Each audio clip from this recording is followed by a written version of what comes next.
What's up, Madden community? This is MT Squared with my first Madden 23 video. I took a break from videos from Madden the last month while being on vacation and renovating my basement. Still in the process, but almost done.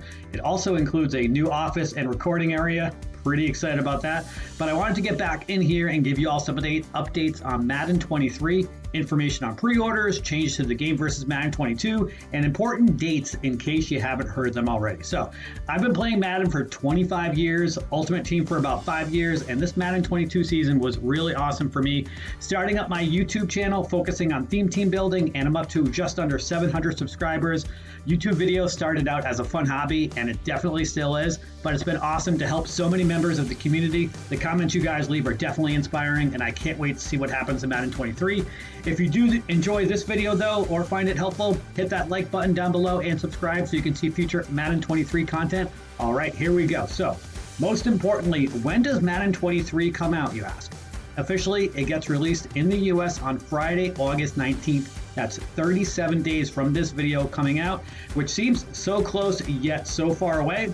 And if you pre-order the All Madden edition, you will get 3 days of early access starting on Tuesday, August 16th. There are only 2 editions this year that you can pre-order. And from everything I've seen, there are no exclusive bonuses this year if you pre-order outside with outside companies like GameStop, Amazon, or Target, like there have been in the past, where you get like a Randy Moss card, or I think there was a Rodney Harrison and Wes Welker bundle or something like that. There was a Peyton Manning card either last year or this year. But at any rate, there is nothing like that. You do get extra cards with the pre-order bonus, no matter where you get it from. But let's get into the nitty-gritty on the different pre-order editions available. So, the standard edition is $69.99 with the base price. If you have EA Play, you get 10% off. If you pre-order it, you get 10% off. With the standard edition, you get the choice of 2 elite players, 1 offensive and 1 defensive in Madden 23 Ultimate Team. You also get the All Madden gear to use in Madden 23 Ultimate Team and the Yard, and you get a Madden strategy item in Madden 23 Ultimate Team. The All Madden edition costs $99.99. You get 10% off with the pre-order and 10% off with the EA Play if you are an EA Play member. I paid $80.99 with those 2 discounts before tax. For my version, I got it right from the in-game screen that you see here on the bottom left where it says pre-order for 10% off. With that, you get the above mentioned from the standard edition benefits. You also get 4,600 Madden points that you can use toward Ultimate Team. You get a limited time All Madden Team Elite player with the pre-order by July 22nd. So this specific item right here are for players who pre-order the Madden 23 All Madden Edition by July 22nd. Today is July 13th. You have 9 days left to do that. With that, you get an added bonus of an All Madden Team Elite player for Madden Ultimate Team. Players will be able to choose 1 of 4 87 overall players to add to their team for Madden Ultimate Team, and each player will have a premium ability that will enhance their in-game performance. What I interpret from that is probably one of the baked-on abilities that we've seen from a lot of the cards in Madden 22 Ultimate Team video, where they have a baked-on ability for cheaper ability points, and may even be an ability that doesn't cost any ability points. We'll have to wait and see when EA reveals those. It probably won't be until at least the week before Ultimate Team comes out. You also get dual entitlement, where you can have either PlayStation 5 and PlayStation 4, or the Xbox X and S series version versus the Xbox One. And you also get the exclusive early access challenges in Madden 23 Ultimate Team from August 16th through August 18th. There will be special challenges only available for those 3 days, and only if you pre-ordered it for that time.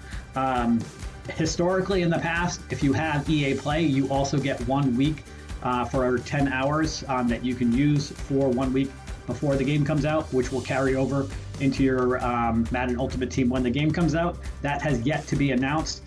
Again, historically, we get 1 week. It usually doesn't get announced until like a couple weeks before the release date. As we get more information, I'll let you guys know. So, is it worth it to get the All Madden Edition, you ask? If you play Ultimate Team, I think the answer is yes. I got the All Madden Edition. The full 3 days of early access, the 4,600 points, which basically equals about $40. And if you get it by July 22nd, you get that added bonus of the 87 overall card. I think it's definitely worth it. And if you watch this video, again, after July 22nd, I still think it's worth it for you. I personally am a no money spent player. Once I buy my All Madden Edition game at the beginning of the year, I don't spend any money throughout the course of the year on the game. So it's nice to get those 4,600 points, to get some extra packs, especially at the beginning when the game comes out. So next up, we got changes in Madden 23. There are a lot of videos out there as far as the major changes in Madden 23. I'll admit to you, I did not get to play the beta, unfortunately, so I don't have firsthand knowledge, but I've done a lot of research online and watched quite a few videos as far as people's summaries. And here is my summary of everything that I've learned and what you can expect out of Madden 23. And in my opinion, the top 5 major changes. So first major change. If you haven't heard already, Escape Artist is no longer an ability that you can equip to be used every down. It will be an X factor that you will have to earn by doing something like getting 5 runs of 10 plus yards. It hasn't been announced what that exact criteria is or what it will be, but I'm sure it'll be something like that. I love this change. I personally am more of a pocket passer, and like most people, I hate playing against people who just roll outside the pocket every single play, especially where contains did not work at all in Madden 22. So I think this is definitely a really good change. Next up, we'll call it number 2 and the number 3 changes because they're both around gameplay, but both very separate. Which overall, the gameplay seems to be more accurate from what I understand to what you can expect out of a real life scenario. So the chances of you playing games where point totals, if you were to play a full game against the head-to-head, you probably won't be seeing point totals in the 30s and 40s for both teams or higher. Those are going to be much lower because the game is more realistic. So the second change is regarding defensive zones playing at a much higher ability. Deep zones especially will react at a much quicker rate and much less likely to allow a receiver behind them, as they never should have. One-play touchdowns will be a lot less frequent. The third change is the pass rush is more effective. If you play a game with evenly matched offensive line and defensive line, you are not going to be able to sit in the pocket or roll out easily and throw that one-play touchdown, especially with the zone improvements combined with the pass rush enhancements. In the NFL, you normally only have about 2 to 3 seconds at the most to throw the ball, sometimes less. I don't think it'll be that short of a time span, but again, you definitely will not have the time to throw it like you have in the past. Change number 4, field sense. So this is a new throwing accuracy that is user controlled. You will have the ability to not use this if you want to make it a little bit easier or more convenient for you if you're more of a lax player and throw like you have in the past. But if you are playing head-to-head or anything competitive, this will likely be a much-needed feature, especially with the increased zone coverages in Madden 23. It basically is a feature that you'll have to master to throw with pinpoint accuracy. This is another way to make Madden 23 more realistic, as it will require more skill from user to throw more accurately, which will be needed with the improvements, again, made to zone coverages and the pass rush. And this will definitely take time to master, so I would start from the beginning of the game when it comes out to try to master this. And it definitely will take time to get better, and again, it's a lot more realistic. And lastly, number 5 change is the 360 cut of ball carriers. I'm really excited about this, and I think it's going to bring back the run game. Madden 21 and 22 were both very dominantly affected by the passing game, and I think this feature will make the run game more prevalent, especially ball carriers with a higher change of direction. So you may see current day running backs like Dalvin Cook, Alvin Kamara, Christian McCaffrey be used more, be more used and have more of an effect in Madden 23 compared to in Madden 22, where the current day trucking backs like Derrick Henry or Nick Chubb were more useful. Time will tell on if this theory is true, but I'm hopeful. So overall, I really like the theory of all 5 of these changes that I just discussed. It definitely seems like EA is at least trying to improve the gameplay and make it more realistic. I'm sure there will be bugs and glitches, but nice to see that they're at least attempting again to make it better and more realistic.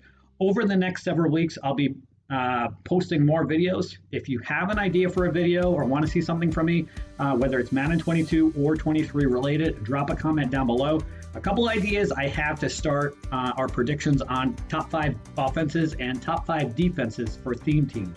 based on current active rosters. So I'm not going to go into Legends players or try to predict any of those types of players that are coming out, but based off of what the active rosters are, we'll go into for Madden 23. I'm going to choose top 5 offense and top 5 defenses, so you guys can try to get some ideas as far as who might have a better theme team. But that is all for today. If you did find this video helpful, please take a second and hit that like button. Really helps out the channel, and subscribe so you can see future content.